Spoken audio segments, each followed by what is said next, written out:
Everyone, welcome to my channel. তো আমি আজকে শেয়ার করব আলু বেগুন দিয়ে ইলিশ মাছের রেসিপি। তো এটার জন্য প্রথমে আমি নিয়েছি ইলিশ মাছ। ইলিশ মাছগুলো আমি ভালো করে ধুয়ে নিয়েছি। তো তারপরে নিয়েছি আলু, বেগুন এবং পেঁয়াজ কুচি এবং কাঁচা লঙ্কা।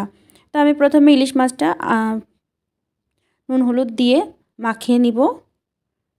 ভালো করে এটাকে মাখিয়ে নেওয়ার পরে তারপরে আমি প্রথমে ইলিশ মাছটা ভেজে নেব। তো এজন্য আমি প্রথমে কড়াইতে তেল দিয়ে দিয়েছি। তো তেলটা গরম হয়ে আসার পরে আমি এইভাবে মাছগুলো দিয়ে দেব। মাছগুলো খুব ভালোভাবে একটু ভেজে নেব। কড়া করে ভাজবো না, একটু হালকা করে ভাজবো। আমি একটু মাছগুলো উল্টিয়ে নিচ্ছি দু পিঠ ভাজার জন্য। তো এইভাবে মাছগুলো উল্টিয়ে নিচ্ছি যাতে দু পিঠ ভালোভাবে ভাজা হয়ে যায়। বেশ একটু সময় নিয়ে মাছগুলো ভেজে নেব। তো মাছ ভাজা প্রায় হয়ে গিয়েছে, এখন আমি মাছগুলোকে তুলে নেব। আমি আগেই বলেছি মাছ হালকা করে ভাজবো, বেশি কড়া ভাজবো না। মাছগুলো তুলে নিলাম। এবার এই একই তেলে আমি আলুগুলো দিয়ে দেব, সাথে একটু নুন এবং একটু হলুদ দেব। দিয়ে আমি আলুগুলোকে ভেজে নেব। আলুগুলো খুব ভালোভাবে একটু ভেজে নেব। আলুগুলো ভাজা হয়ে গিয়েছে, এখন আমি আলুগুলোকে তুলে নেব। তা আলু তুলে নেওয়ার পরে এখন যে তেলটা আছে সেই একই তেলে আমি বেগুন দিয়ে দেবো এবং ভাজার জন্য একটু নুন হলুদ দিয়ে দেব। দিয়ে এটাকে আবার খুব ভালোভাবে আমি মিশিয়ে নিয়ে ভেজে নেব। বেগুন ভাজতে একটু বেশি তেল লাগে।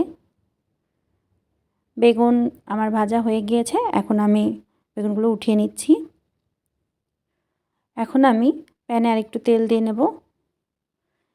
তেলটা গরম হতে হতে আমি একটা মশলা রেডি করে নিচ্ছি। আমি এতে নিয়েছি হলুদ গুঁড়ো, মরিচ গুঁড়ো, ধনিয়ার গুঁড়ো এবং জিরার গুঁড়ো আর স্বাদ মতো লবণ নিয়ে এটাকে একটু জল দিয়ে মিক্স করে নিচ্ছি।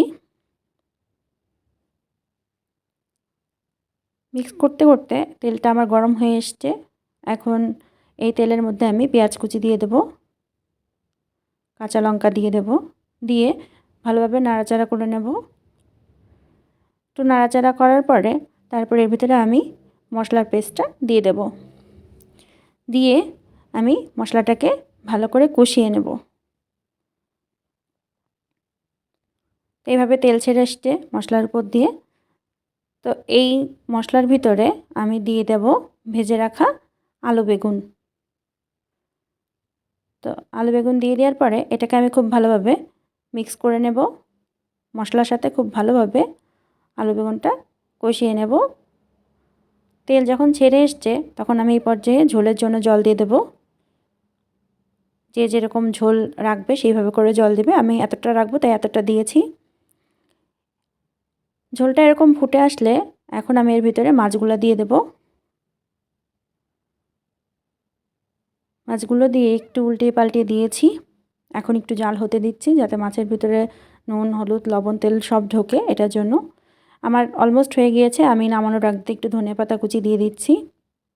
দিয়ে হালকা একটু নেড়ে চেড়ে দিয়েছি মাছগুলো যাতে ধনিয়া পাতাটা ঝোলের সাথে মিশে যায়।